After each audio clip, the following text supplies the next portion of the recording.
നമ്മൾ ഈ സ്ഥലത്ത്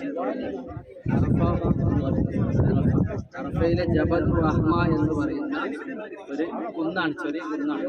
ഈ കുന്നിന്റെ പിന്നിലുള്ള രഹസ്യം എന്താണെന്ന് ചോദിച്ചാൽ, ഇവിടെ ആദം നബി അലൈഹി സ്വലാത്തു വസ്സലാം ആദം നബി അലൈഹി സ്വലാം ഈ പോയിന്റിൽ വന്നിട്ട് ആദം നബി അലൈഹി സ്വലാം തൗബ ചെയ്യുന്നു. സ്വർഗത്തിലെ വിലക്കപ്പെട്ട കനി ഭക്ഷിച്ചില്ലേ, ആ ചരിത്രമൊക്കെ നമുക്കറിയാം. അപ്പോൾ മഹാനവറുകളെ ഈ ഭൂമി ലോകത്തേക്ക് അല്ലാഹു ആദം നബിയെയും ഭൂമിയിലേക്ക് പറഞ്ഞയച്ചു. ഒരുപാട് കാലം കാണാതായി.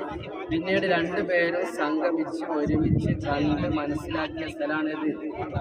ഇതിന് അതുകൊണ്ടാണ് അവര് അറിഞ്ഞു മനസ്സിലാക്കി എന്നുള്ള അർത്ഥത്തിൽ എന്ത് വന്നു, അറഫ എന്ന്.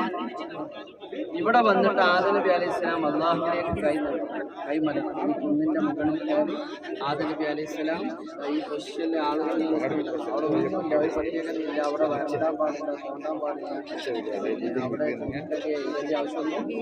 പക്ഷേ ഈ സ്ഥലത്തിന്റെ ഒരു എന്താണെന്ന് വെച്ചാൽ ഈ പോയിന്റിന്റെ പ്രത്യേകത എന്താണ്, ആദം നബി അലൈഹി സ്വലാമിന്റെ തൗബ അള്ളാഹു സ്വീകരിച്ചു എന്നുള്ളതാണ്. ഏതാണ് തൗബ? ഖുർആനിലെ തൗബയുടെ വാക്യം, റബ്ബനാ ളലംനാ അൻഫുസനാ വഇല്ലം തഗ്ഫിർ ലനാ വതർഹംനാ ലനകൂനന്ന മിനൽ ഖാസിരീൻ.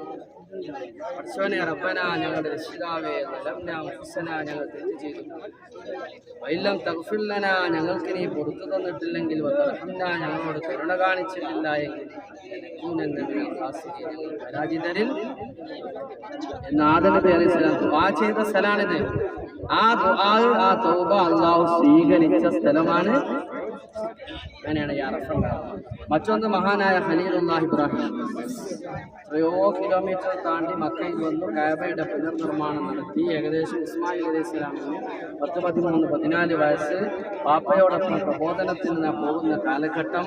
ആ സമയത്ത് അറവിന്റെ സംഭവം ഉണ്ടാകും. അറവ് പറഞ്ഞാൽ ആരറിക്കുക? അതൊരു പരീക്ഷണമാണ്. ഇബ്രാഹിം നബി അലൈഹി സ്വലാം ഒരുപാട് പരീക്ഷണം സഹിച്ചാണ്. പ്രവാചകന്മാരെ തന്നെ ലോകത്ത് തുല്യതയില്ലാത്ത പരീക്ഷണങ്ങൾക്ക് വിധേയരായ ആളുകളാണ് പ്രവാചകന്മാർ. ആ കൂട്ടത്തിൽ ഇബ്രാഹിം നബി അലൈഹി സ്വലാം വലിയ പരീക്ഷണത്തിന് കുറേ കാലം കുട്ടികളില്ലാതെ അവസാന കുട്ടികളെ കിട്ടി. പക്ഷെ ആ കുട്ടിനെ അറുക്കാനുള്ള ഓർഡർ അള്ളാഹു തആല കൊടുത്ത സ്ഥലമാണ്. ദുൽഹജ്ജ് 8 രാത്രി അള്ളാഹു സുബ്ഹാനഹു വ തആല ഇബ്രാഹിം നബി അലൈഹി സ്വലാത്തു വസ്സലാമിനെ വിളിച്ചിട്ട് അറിയിക്കുകയാണ്, സ്വപ്ന ദർശനം. എന്താ അറിയിക്കുന്നത്? ഇബ്രാഹിം, നീ നിന്റെ പുത്രനെ ബലി. അങ്ങനെ വാപ്പ ഇതറിഞ്ഞ് ഇബ്രാഹിം നബി അലൈഹി സ്വലാമിന്റെ സ്വപ്ന ദർശനം ഉണ്ടാകുന്നത് ദുൽഹജ്ജ് 9 അറഫയാണ്. ദുൽഹജ്ജ് 8 രാത്രിയാണ്. എന്താണത്? അതിന് യൗമു തർബിയ എന്നാണ് പറയുന്നത്. മഹാനവറുകൾക്ക് ഇബ്രാഹിം നബി അലൈഹി സ്വലാമിന് സ്വപ്ന ദർശനം സംഭവിച്ച യൗമു തർബിയ. അതുകൊണ്ട് തന്നെ പരിശുദ്ധ ദീനിൽ 9 നോക്കണമല്ലൊക്കെ 8 നോക്കണം എന്ന് പറയാറുണ്ടല്ലേ. ദുൽഹജ്ജ് 9ന്റെ നോമ്പ് നോക്കുമ്പോൾ 8 അതിനോട് താബിയാക്കണമെന്ന് പറയാറുണ്ട്. യൗമു തർബിയയാണ്. അങ്ങനെ ഇബ്രാഹിം നബി അലൈഹി സ്വലാം മകനെ അറുക്കാനുള്ള സന്ദേശം കിട്ടി. നേരം വെളുക്കുമ്പോൾ, അഥവാ യൗമു അറഫയാണ്. ആ അറഫ ഉണ്ടാവണേ എങ്ങനെ? വാപ്പ കണ്ട സ്വപ്നം മകനെ അറിയിച്ചതാണ്. മോനെ, നിന്നെ ബലി അറുക്കാൻ അള്ളാഹുവിന്റെ നിർദ്ദേശമുണ്ട് മകനെ. നിന്നെ ബലി അറുക്കാൻ അള്ളാഹുവിന്റെ നിങ്ങളെ ബലി അറുക്കാനുള്ള അള്ളാഹുവിന്റെ സന്ദേശം ഉണ്ട് എന്ന് പറഞ്ഞപ്പോ മകനായി ഇസ്മായിൽ, അറക്കരുത്, ഞാൻ മരിച്ചോന്നൊന്നും പറഞ്ഞ് പേടിച്ചു പോയാ ഓടിയോ? ബാബന്റെ കേസിൽ നിന്ന് പൈസ എടുത്താട് സ്ഥലം വിട്ടോ? ഇസ്മായിൽ അലൈഹി സ്വലാത്തു വസ്സലാം പറഞ്ഞതിന് മറുപടി വാപ്പ പറയാ, അവനെ എന്നെ അറക്കണം, അള്ളാഹു പറഞ്ഞതാണ്. അപ്പൊ മകനാകുന്ന ഇസ്മായിൽ ചെറിയ കുട്ടിയാണ്. പ്രതികരിച്ചത് എന്താണ്? യാ അബത്തി ഫഅൽ മാ തുഅമറു. വാപ്പ, നിങ്ങളോട് അള്ളാഹു എന്താ കൽപ്പിച്ചത് അതുപോലെ നിങ്ങൾ ചെയ്തോളി എന്ന് പറഞ്ഞ് കടന്നാട് കൊടുക്കുകയാണ്. അപ്പൊ ആ വിവരം ബാപ്പയും മോനും അറിഞ്ഞതും പറഞ്ഞു കൊടുത്തതുമായ സ്ഥലത്തിന്റെ പേരാണ് ഒരുപാട് പേര്. ഇനി നോക്കി നിങ്ങൾ, അറഫ മൈതാനമാണ്. മഞ്ഞ ബോർഡ് കാണുന്നുണ്ടല്ലോ, മഞ്ഞ ബോർഡ് കാണുന്നുണ്ട്. ഈ മഞ്ഞ ബോർഡ് കാണുന്ന ഈ ആ പരിധി അത് എത്ര വിശാലതയിലുള്ള റൗണ്ടിനുണ്ട്. ആ മഞ്ഞ ഉൾക്കൊള്ളുന്ന ഏതൊക്കെ ഭാഗങ്ങളുണ്ട് അത് ഉൾപ്പെടുന്ന സ്ഥലമാണിത് അറഫ. ദുൽഹജ്ജ് 9 ഇഹ്റാം ചെയ്ത ഹാജിമാര് എവിടെ വരും? അറഫയിൽ വരും. എന്താ ദുൽഹജ്ജ് 9 അറഫ സംഘം. നമുക്ക് നോക്കുമ്പോൾ ഇവിടെ പ്രാർത്ഥന ഇബാദത്ത് വെച്ചുകൂടെ ഒരു ഉച്ച തിരിഞ്ഞത് മുതൽ രാത്രി അവരിനോട് കൂടെ ചെന്ന് നേരം വെളുക്കുന്ന സുഖയാകുന്നതിൻ്റെ ഇടയ്ക്ക് ഇവരെന്താ ഇവിടുന്ന സ്ഥലം, അതായത് മസ്ജിദ് നെങ്ങറയാണ് കാണുന്നത്. നേരമുള്ള ഒരു പള്ളി കാണുന്നില്ല, പള്ളിയുണ്ട് നേരം. ഇതാണ് അറഫ പള്ളി, മസ്ജിദും നെമിർ. മസ്ജിദ് നെമിർ അതിലെ മുഴുവൻ ഭാഗം എന്തല്ല അറഫയിൽ പെട്ടതല്ല, അതിൽ 2 ഭാഗം അറഫയിൽ പെട്ടതാണ്. അറഫയിൽ പെട്ട സ്ഥലത്ത് നിന്നാലേ ഹജ്ജ് ലഭിക്കുകയുള്ളൂ. അതാണ് അറഫയിലെ ഇവിടെ കൊടുത്ത ഈ കുറേ ഇടയിൽ കുറേ സൗകര്യങ്ങളുണ്ട്, കുറേ കെട്ടിടങ്ങൾ കാണുന്നുണ്ട്. ബസ് പാർക്ക് ചെയ്യുന്ന സ്ഥലം, നടന്നു വരുന്ന ആളുകൾ, അതുപോലെ തന്നെ പോലീസ്, എല്ലാ സംവിധാനവും. ഹജ്ജിൻ്റെ ദിവസം ഇവിടെ ജനനിബിഡമാണ്, പാൽ കടലാണ്. അങ്ങനെയുള്ള ഈ ഒരു സ്ഥലത്ത് എല്ലാവരും, അതായത് 20 ലക്ഷം ആളുകളാണ് ഇവിടെ പങ്കെടുക്കുന്നെങ്കിൽ ആ 20 ലക്ഷം ആളുകൾ അന്നത്തെ ദിവസം ഇവിടെ ഉണ്ടാവും. അതിലവർക്ക് ഹജ്ജ് എന്താവുള്ളൂ? ഒരു മക്കത്തെ ആണെങ്കിൽ ഹോസ്പിറ്റലിലോ അല്ലെങ്കിൽ എവിടെ ചികിത്സയിലാണെങ്കിൽ ഒരു മുത്തവിഫ് ചോദിക്കും, അയാൾക്ക് ബോധമുണ്ടോ, അയാൾക്ക് മെന്റലൊന്നും പിടിച്ചിട്ടില്ലല്ലോ, ബോധമുണ്ടോ, എന്നാൽ ആംബുലൻസിൽ കയറ്റി കുറച്ചു നേരമെങ്കിലും ആ വണ്ടി ഇവിടെ നിർത്തും. അല്ലാതെ അയാൾ വന്നതിന് അയാൾക്ക് യാതൊരു ഇതുണ്ടാവില്ല. അപ്പോൾ ഹജ്ജ് കിട്ടണമെങ്കിൽ എന്ത് വേണം? അറഫ സംഗമമാണ്. അറഫയിൽ നിന്ന് ഏകദേശം പ്രാർത്ഥനയ്ക്ക് ഉത്തരം കിട്ടുന്ന ഒരു സമയം അസറിന് ശേഷം മഗ്‌രിബ് വരെയാണ് ആളുകൾ ഇവിടെ ഉണ്ടാവും. പിന്നെ മഗ്‌രിബോട് കൂടെ ആളുകൾ ഉണ്ടാവും ഇവിടുന്ന് തിരിച്ചു പോകും ഇങ്ങോട്ട് മുസ്ദലിഫയിലേക്ക്, അവിടെ രാപ്പാക്കും. അവിടുന്ന് പിന്നെ മിനയിലെ ടെൻറ്റിലേക്ക് അവിടുന്ന് പിറ്റേന്ന് കല്ലേറുകൾ, എന്നിട്ട് പിന്നെ തവാഫിൻ്റെ ഇഫാദത്തും ഒക്കെ നടത്തും. പിന്നെ മുടി പിന്നെ ഒന്നുകൂടി തിരിച്ച് കാര്യങ്ങൾ ചെയ്ത് വീണ്ടും കല്ലെറിയാൻ പറ്റും. അങ്ങനെ യൗമുൻ നെഹർ എന്ന് പറഞ്ഞാൽ ബലിപെരുന്നാൾ എന്നാണ് നമുക്കുണ്ടാവുക. അവരാ പിന്നെ ഏറുണ്ടാവുക, കല്ലേറ്. ഇതുപോലെ നമ്മളിവിടെ ഒരുമിച്ച് കൂടിയ ഇതുപോലെയല്ല. ബഹുമാനപ്പെട്ട നബി സല്ലല്ലാഹു അലൈഹി വസല്ലമ ഹിജ്റ 10-ാം വർഷം മദീനയിൽ നിന്ന് 1 ലക്ഷത്തി ചില്ലാനം വരുന്ന സ്വഹാബത്തിനെയുമായി ഒരുമിച്ച് കൂടി ഹജ്ജ് ചെയ്ത സ്ഥലമാണ് ഹിജ്റ 10-ാം വർഷം. ഹബീബ് മുഹമ്മദ് റസൂലുള്ളാഹി, പിന്നെ കുറെ കൊല്ലം റസൂൽ ജീവിച്ചിട്ടില്ല. ആ ഹബീബ നബി തങ്ങൾ ഇവിടെ വന്ന് ഹജ്ജ് ചെയ്യുമ്പോൾ ആയിഷ ബീവിയുണ്ട്, സഹോദരൻ അബ്ദുറഹ്മാനുണ്ട്. ആയിഷ ബീവിക്ക് ഹജ്ജ് പൂർത്തിയാക്കാൻ കഴിയാത്ത സംഭവമൊക്കെ പറഞ്ഞിട്ടുണ്ട്. നമ്മൾ ഇന്നലെ പള്ളിയിൽ പോയില്ലേ? അങ്ങനെ ആ നബി തങ്ങൾ ഇവിടെ ഒരുമിച്ച് കൂടിയ ആളുകളെ, അവിടുത്തെ 1 ലക്ഷത്തിൽ ചില്ലാനം വരുന്ന സഹാബത്തിനെ നബി തങ്ങൾ അഭിമുഖീകരിച്ച ഒരു പാറമാണ്. അതിന്റെ നേരെ താഴെ ഇതിന്റെ മുകളിൽ റസൂൽ അതിന്റെ ഈ മുകളിൽ ഇറങ്ങിയിട്ട് നേരെ താഴെ പോയിട്ട് നിന്നിട്ട് അവിടെ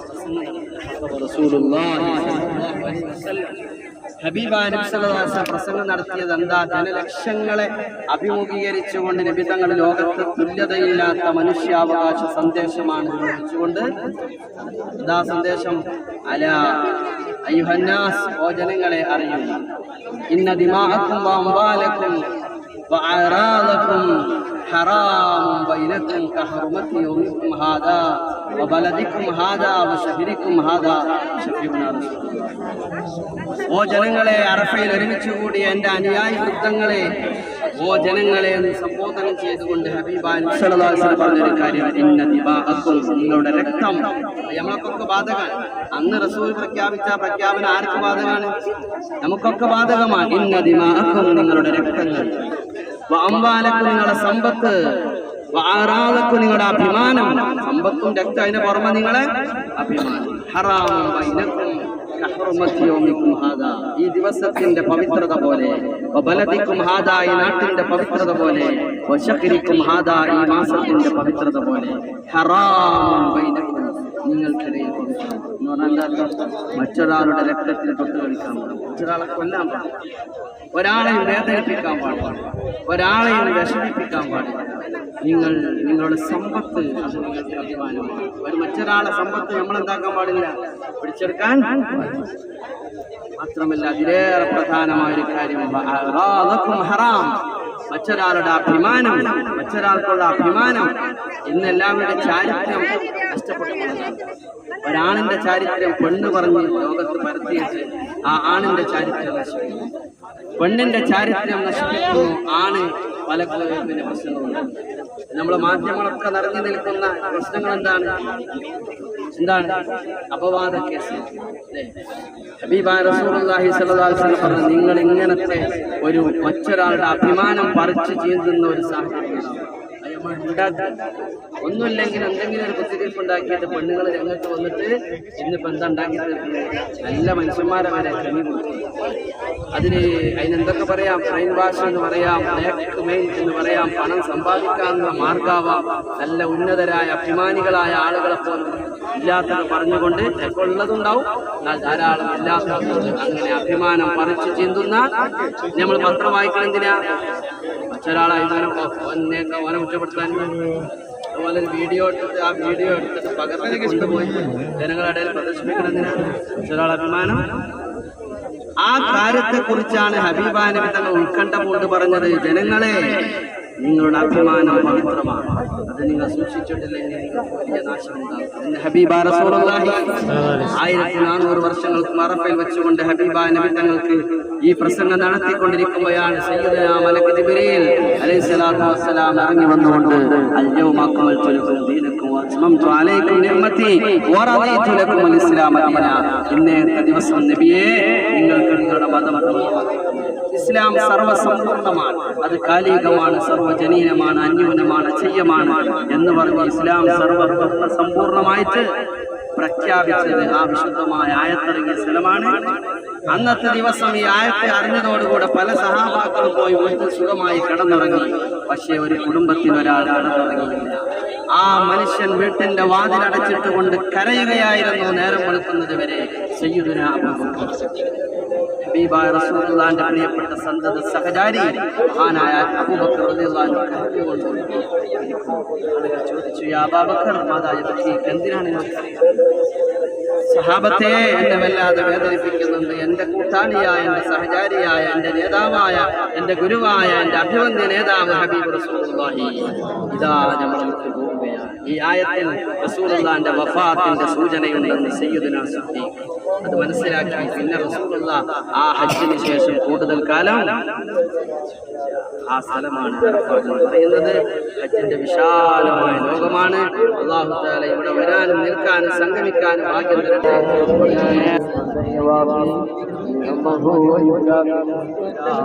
اللهم صل على سيدنا محمد وعلى آل سيدنا مولانا محمد. അർഹമ റഹീമായ രാജ സയ്യിദായ മലിക്കുൽ മുലൂക്കായ രാജാതിരാജനായ റബ്ബേ, പരിശുദ്ധമായ ഹജ്ജിന് വരാൻ ഞങ്ങൾക്ക് തൗഫീഖ് നൽകണേ റബ്ബേ. ജബലുർ റഹ്മയുടെ മുകളിലാണ് ഞങ്ങളുള്ളത്. സയ്യിദനാ ആദം നബി അലൈഹിസ്സലാമിന്റെ പാദസ്പർശമേറ്റ ലോകത്തെ പ്രവാചകന്മാരുടെ കാലടിപ്പാടുകൾ പതിഞ്ഞ ഈ അറഫ മലയിൽ വെച്ചുകൊണ്ട് നിന്നോട് ഞങ്ങൾ ചോദിക്കുകയാ, തട്ടിക്കളയല്ലേ റഹ്മാനെ, തട്ടിക്കളയല്ലേ അല്ലാഹ്, സ്വീകരിക്കണേ റഹ്മാനെ. ഞങ്ങൾ പാപികളാണ്, ദോഷികളാണ്, പൊറുത്തുതരണേ റഹ്മാനെ. ഞങ്ങളെ മുറാദുകളെ മനസ്സിലാക്കണേ റബ്ബേ, ഞങ്ങളെ രോഗങ്ങളെ ശിഫയാക്കണേ റഹ്മാനെ. ഈ കൂട്ടത്തിൽ പലരും രോഗികളാണ്, നീ ശിഫ നൽകണേ റഹ്മാനെ. ഊരവേദന, നെഞ്ചുവേദന, തലവേദനയുള്ളവരുണ്ട്, നീ മാറ്റിക്കൊടുക്കണേ റഹ്മാനെ. ഞങ്ങളെ ഈ മലയുടെ മുകളിൽ കയറിയ കാരണത്താൽ ഒരു വേദനയും ഞങ്ങൾക്ക് തരല്ലേ അല്ലാഹ്. വേദന ഞങ്ങൾക്ക് തുടങ്ങിയിട്ടുണ്ട് റബ്ബേ. ഓപ്പറേഷൻ പറയുന്ന സ്റ്റേജിലേക്ക് എത്തിയവരുണ്ട് റബ്ബേ, ഓപ്പറേഷൻ ചെയ്തവരുണ്ട് റബ്ബേ. ഞങ്ങളെ എല്ലാ വേദനകളും ഇതോടെ പോക്കണേ അല്ലാഹ്. റബ്ബേ, ഞങ്ങളെ മക്കളെ നന്നാക്കണേ റബ്ബേ, ഞങ്ങളെ ഭാര്യമാരെ രോഗം ശിവയാക്കണേ റബ്ബേ, ഞങ്ങളെ മാതാപിതാക്കളെ വിഷമങ്ങൾ തീർത്തു കൊടുക്കണേ റബ്ബേ. ഞങ്ങളുടെ മരിച്ചുപോയവരുടെ ഖബർ വിശാലമാക്കണേ റബ്ബേ. റബ്ബേ, കൂട്ടത്തിൽ പലരും ദുആ കൊണ്ട് വസിയത്ത് ചെയ്തിട്ടുണ്ട്. പ്രത്യേകിച്ച് ഞങ്ങൾ ഉസേക്ക പോലെയുള്ള, ഉസേക്കാക്കയെ പോലെയുള്ള, അതുപോലെ പല ആളുകളും പല സമയത്തായി ദുആ ചെയ്യാൻ വേണ്ടി ഏൽപ്പിച്ച കാര്യങ്ങളുണ്ട്. അറഫയുടെ ഈ സാനുക്കളിൽ വെച്ചുകൊണ്ട് റബ്ബേ നിന്നോട് ഞങ്ങൾ നീട്ടുകയാണ്. എല്ലാ വേദനകളും നീക്കണേ റഹ്മാനെ. ഞങ്ങൾ എന്തെങ്കിലും ടെസ്റ്റുകളോ കാര്യങ്ങളോ നടത്തിയിട്ടുണ്ടെങ്കിൽ ആ റിസൾട്ട് അനുകൂലമാക്കണേ റബ്ബേ. ഞങ്ങളെ നാട്ടിൽ നേരത്തെ ഞങ്ങളെ ഇഷാക്കളിയും പറഞ്ഞതുപോലെ നാട്ടിലെ ഒരു പീടികയിൽ ജോലി ചെയ്യുന്ന ഒരു സഹോദരൻ പെട്ടെന്ന് രോഗശൈലിയിൽ കിടക്കേണ്ടി വരികയാണ് റബ്ബേ. വല്ലാത്ത സീരിയസ് ആയ അവസ്ഥയിലാ, ശിഫ നൽകണേ റഹ്മാനെ.